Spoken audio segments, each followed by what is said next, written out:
Bienvenue dans ma vie de sorcière. Je suis Christelle, énergéticienne, holothérapeute et professeure de yoga. Mon but est de vulgariser, rendre simple et accessible le développement personnel, la magie et le mieux-être naturel. Parfois seule ou accompagnée, je m'engage à te faire voyager dans des podcasts authentiques et frais, plein d'astuces pour vivre ta vie de sorcière et de sorcier moderne. Petite page de pub avant de commencer notre sujet magique du jour. Si tu veux que je te guide à trouver vraiment qui tu es et surtout à construire la vie dont tu as vraiment envie, une vie qui est alignée avec toi, je t'invite à cliquer sur le lien qu'il y a dans la petite description pour avoir ta consultation gratuite avec moi de 30 minutes.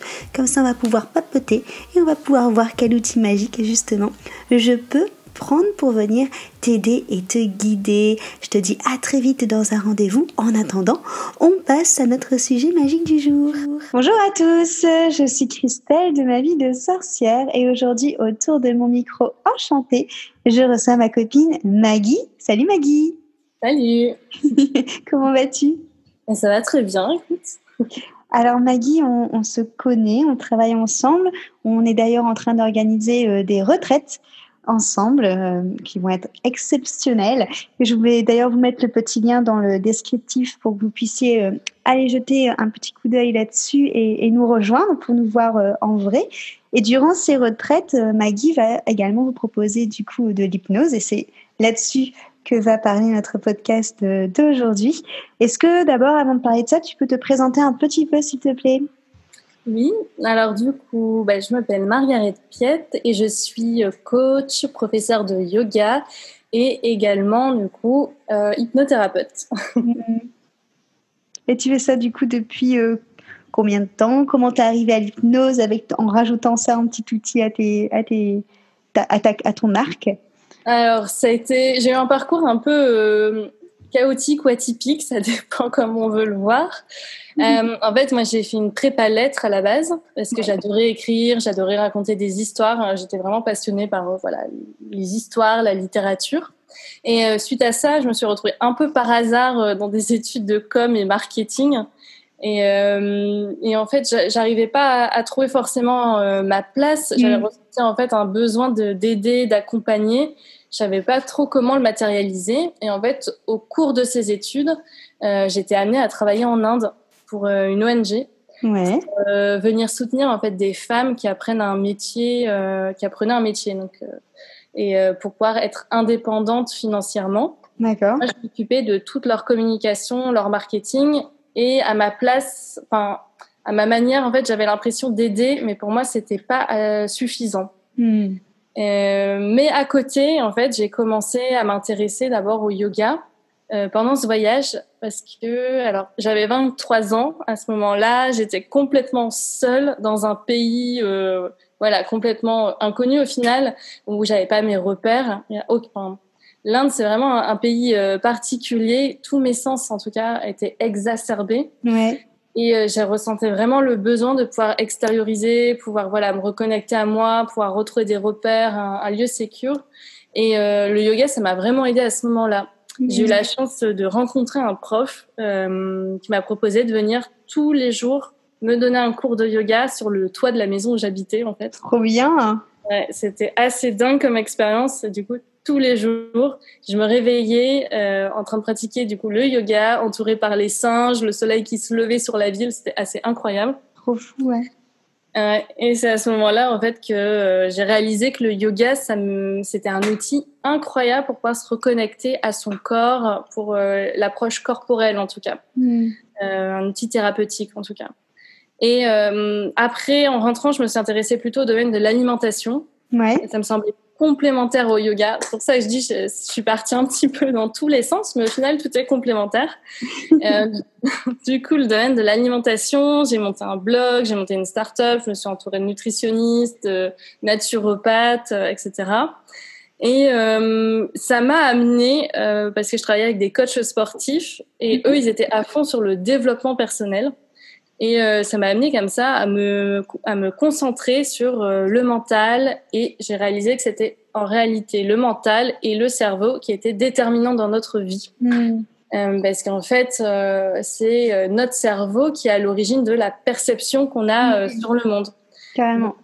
À ce moment-là, je me suis intéressée aux neurosciences, au travail sur le subconscient, et je suis arrivée à l'hypnose ericksonienne, et je trouvais ça vraiment génial parce que ça me permettait d'accompagner, d'aider et également de raconter des histoires. Parce qu'on raconte beaucoup d'histoires. Ouais, c'est vrai. On fait de la métaphore.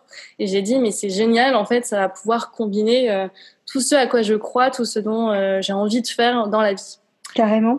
Voilà. Donc, j'ai suivi une formation pour être on dit hypnopraticien. On peut parler aussi d'hypnothérapeute, mais c'est un peu controversé, en fait, d'utiliser thérapeute aujourd'hui. D'accord, oui. C'est le domaine médical qui veut le conserver. On peut dire les deux. Moi, j'ai fait du coup une formation en hypnose ericksonienne. J'ai fait 3 formations en tout, technicien, praticien et maître praticien. Et aujourd'hui, j'ai mon cabinet. Voilà. Ok. Mais c'est vrai que c'est assez fou parce que du coup, tu as trouvé vraiment dans ce côté de hypnopraticien tout le cursus que tu as suivi depuis le début en synthétisé dans un seul, dans une seule profession. C'est exactement ça en fait. C'est génial. Est-ce que du coup, tu peux dans un premier temps nous expliquer ce qu'est l'hypnose, du coup, comment ça fonctionne, à quoi ça sert, et après on ira voir plus précisément l'hypnose ericksonienne, du coup celle que tu pratiques toi. Ouais, ok, pas de souci. Alors l'état d'hypnose, c'est le fait de plonger un individu en état de conscience modifié. Ok. Donc pour pouvoir expliquer l'état de conscience peut être modifié. Ouais. Et notre cerveau, il est divisé, pour vraiment synthétiser, il est divisé en 3 parties. En fait, on a tout ce qui est le cerveau qu'on appelle cerveau reptilien, qui est le cerveau de réflexe, survie, l'instinct. On a le cerveau qui est cartésien, c'est celui de la pensée, du raisonnement, tout ce qui est réfléchi, c'est notre petite voix aussi intérieure. Et on a le cerveau intuitif, autour, forcément, comme son nom l'indique, des intuitions, des émotions. Et faut savoir que le cerveau reptilien, celui du réflexe, il sera toujours actif. Au final, c'est vraiment lui, par exemple, qui agit quand on traverse la route et qu'on va faire un saut en arrière s'il y a une voiture qui arrive. Okay. Voilà, c'est lui qui est à l'origine de ça, ou quand on sursaute, c'est le cerveau reptilien qui est sollicité, mais il est toujours là en background en fait pour nous protéger. D'accord. Et ensuite, en fait, quand on est mis en état de conscience modifiée, donc état d'hypnose, c'est le cerveau cartésien, celui qui est responsable de la pensée, qui est anesthésié, entre guillemets. Si bien qu'en fait, il n'y a plus que le cerveau intuitif qui agit, celui de l'intuition et des émotions. Voilà. Ok, c'est hyper intéressant. Ouais, en fait c'est très scientifique, entre guillemets, démontrable. C'est parce que c'est vrai qu'avec l'hypnose de spectacle, on a tendance à penser que c'est des choses assez dingues, un peu de la magie, mais en fait, pas du tout. Et d'ailleurs, l'hypnose, l'état de conscience modifié, on le vit plusieurs fois par jour, tout le monde. On le vit quand on est plongé dans une activité, quand on regarde un film, quand on conduit aussi, qu'on se rappelle plus le chemin qu'on a emprunté, par exemple. Quand on lit, tout ça, en fait, on est en état de conscience modifié. Notre cerveau cartésien, il est mis en anesthésie. Également, à chaque fois qu'on s'endort, dès qu'on tombe en phase de sommeil, en phase d'endormissement en tout cas, notre cerveau cartésien, il est complètement anesthésié. La nuit, c'est notre cerveau intuitif, surtout. Ouais, donc en fait, on est très souvent du coup avec ce cerveau anesthésié. Exactement, complètement. Mais complètement, en fait, c'est ça qu'on réalise pas forcément, c'est que l'état de conscience modifié, tout le monde le vit plusieurs fois par jour. Et en fait, avec l'hypnose dans le cadre thérapeutique, parce qu'il y a plusieurs types de champs d'application de l'hypnose, mais dans le cadre thérapeutique, on se sert en fait du fait que le cerveau intuitif il soit complètement actif et éveillé pour faire émerger des ressources chez les individus pour les aider sur des situations, des problématiques et à affronter certaines choses. Ok. Donc du coup, toi, en fait, en tant que hypnopraticienne, tu appuies sur les boutons, tu fais aller les manivelles entre guillemets pour justement permettre à ce cerveau de s'anesthésier et travailler qu'avec le côté intuitif. C'est ça, et faire réémerger surtout les ressources, parce qu'on a tous des ressources en nous, qui nous permet en fait d'affronter une majorité de problématiques, que ce soit du stress, de l'anxiété, de la perte de poids, etc. Et le but, c'est de refaire émerger ces ressources qui sont là, mais qui sont souvent oubliées parce que trop il y a le cerveau cartésien qui est tout le temps là pour en gros faire taire notre cerveau intuitif. Ok, d'accord. Et donc du coup, toi, tu fais de l'hypnose ericksonienne. C'est quoi comme particularité ça en termes d'hypnose? Alors, l'hypnose ericksonienne, c'est un type d'hypnose moins directif que l'hypnose traditionnelle. En fait, pour ça, il faut comprendre qu'il y a déjà plusieurs types de champs d'application de l'hypnose. On va avoir l'hypnose dans le domaine médical, par exemple, pour faire des anesthésies, dans le domaine pédagogique, pour faire de la mémorisation, de l'apprentissage, du coaching, de la préparation mentale. Il y a aussi de l'hypnose dans le domaine parapsychologique. Donc, tout ce qui est paranormal, c'est le travail sur les vies antérieures, par exemple. Et ensuite, on a le domaine de l'hypnose thérapeutique. Je ne parle pas de l'hypnose de spectacle, pour moi, qui est complètement hors cadre ici. Mais on pourrait aussi le faire rentrer dans les champs d'application. Et du coup, on a l'hypnose thérapeutique et dedans, on a, on va dire, 2 gros types d'hypnose qui s'affrontent. Il y en a d'autres aujourd'hui, il y a d'autres courants, mais c'est vraiment pour simplifier. Donc, l'hypnose traditionnelle, où en gros, on met en état d'hypnose en étant très directif, tu dois faire ça, c'est comme ça. Et l'hypnose, on va dire, plus douce, qui est l'hypnose ericksonienne, qui est moins directif, dans le sens où on va venir accompagner et que le sujet reste maître de tout ce qu'il veut réaliser. En fait. Ok, d'accord.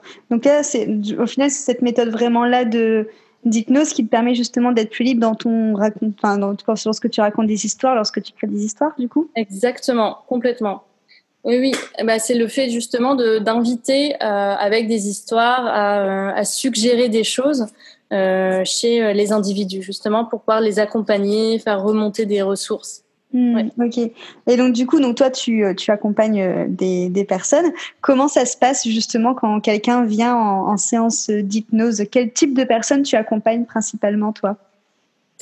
Alors, c'est extrêmement varié dans le sens où on vient aider pour énormément de problématiques au final. On a tout ce qui est autour du stress, on a des personnes qui sont très stressées, voire anxieuses. On a tout ce qui est le domaine de la phobie aussi. On a d'excellents résultats. Donc, on a aussi les domaines de perte de poids.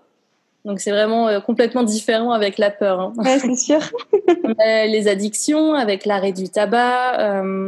Si on vient aider les personnes qui souhaitent arrêter de boire ou consommer du cannabis. Ouais. On a de la gestion du deuil aussi, un peu de rupture amoureuse. C'est vraiment très varié. De la préparation d'examen aussi. Ça, c'est vrai que c'est pour les étudiants. Pour pouvoir les aider à être sereins pour la préparation d'examens, de concours, mais également les préparations d'examens médicaux. D'accord. Là, j'ai accompagné encore récemment plusieurs personnes qui avaient peur parce qu'ils avaient une opération des yeux. Donc, l'opération des yeux, on n'est pas mis en anesthésie générale, donc on voit tout ce qui se passe. Et du coup, en effet, ça peut être très effrayant, en tout cas, au premier abord. Et du coup, là, j'ai fait un travail pour pouvoir les accompagner pour que tout se passe bien, qu'ils ne soient pas stressés, que l'opération se déroule dans les meilleures conditions possibles. Et tout s'est extrêmement bien déroulé. C'est cool ça, du coup, parce que tu as vraiment un champ des possibles de pratique qui est vraiment très varié. Et c'est vrai que moi, j'entends souvent des personnes qui ont un peu peur d'être hypnotisées, qui ont un peu peur justement des états de conscience ou qui pensent qu'ils seront jamais réceptifs. Qu'est-ce que tu aurais à dire à ces personnes-là, du coup, toi? Alors, la première chose, c'est normal d'avoir peur. Il y en a beaucoup la majorité des gens qui viennent me voir ont peur au final de perdre le contrôle. C'est la peur la plus fréquente que j'entends. Peur de pas être conscient, de vraiment cette perte de contrôle, de pas être maître de la situation. Alors déjà pour ça, c'est pas totalement vrai, dans le sens où on garde sous hypnose son libre arbitre. C'est-à-dire que il y aura toujours le cerveau reptilien qui sera là pour servir d'alerte entre guillemets. Si jamais je demande à quelqu'un de faire quelque chose qu'il n'a pas envie, qui est contre son éthique, il va se réveiller. Le cerveau reptilien, il est là pour ça, il est là pour nous aider, pour nous accompagner tout le temps.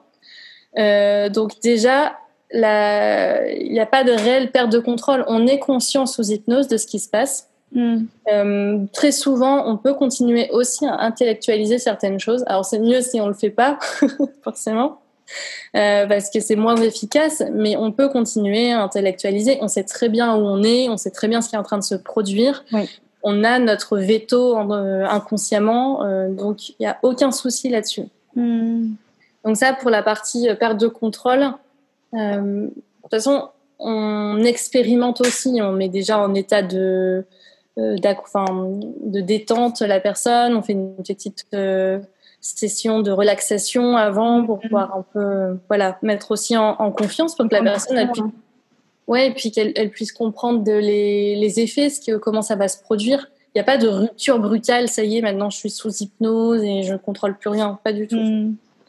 Et en plus, l'hypnose ericksonienne est très douce là-dessus, puisqu'elle accompagne réellement. Il faut savoir que la mise sous hypnose, ça peut aller très vite chez certaines personnes, mais d'autres personnes, on peut mettre plus de 45 minutes pour avoir un état d'hypnose, pour pouvoir venir travailler en thérapie. Ok. Et du coup, tout le monde part, ou est-ce que justement tu as des petits tests au préalable pour être sûr que la personne se laissera embarquer ?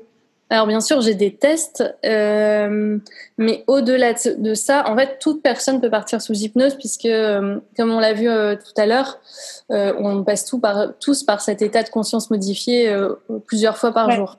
Okay. Après, en fait, si on part pas sous hypnose, ça peut être tout d'abord parce que on n'a pas confiance dans le thérapeute. Ça, c'est vraiment la règle numéro 1. S'il n'y a pas de confiance, c'est sûr que la personne... le client ou le sujet, peu importe là comment on l'appelle, ne voudra pas partir sous hypnose. Donc c'est la première raison pour laquelle l'hypnose ne fonctionne pas. Donc on a déjà cette chose-là, et après il y a le côté de sensibilité. Si jamais la voix de l'hypnothérapeute nous rappelle trop souvent un souvenir désagréable ou une personne qu'on n'aime pas, consciemment ou inconsciemment, sûr que ça va être plus compliqué de partir sous hypnose. C'est sûr. Ça marche. Et du coup, justement, si les personnes veulent te retrouver, où est-ce qu'ils peuvent te voir, que ce soit sur le net ou en consultation, justement ? Alors, ils peuvent me retrouver à mon cabinet, donc sur la métropole lilloise, et avec du coup prise de rendez-vous via Doctolib. Ouais. Donc, Margaret Piette, hypnothérapeute, je suis sur Doctolib.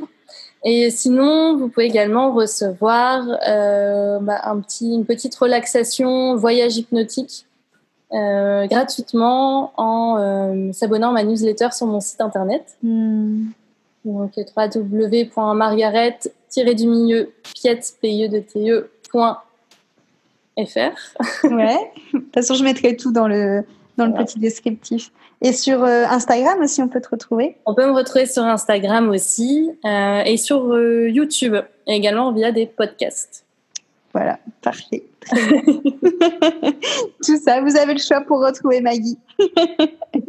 Et vous pouvez du coup aussi nous retrouver toutes les deux durant nos retraites, du coup, avec notamment plein de petites expériences qu'on vous a prévu de vivre, que je vous mettrai aussi... tout ça, toutes les infos dans la petite description. Merci beaucoup à toi, du coup, Maggie. Merci, Christelle. Et puis, à très vite. À très bientôt. Et merci à tous pour votre écoute. À bientôt.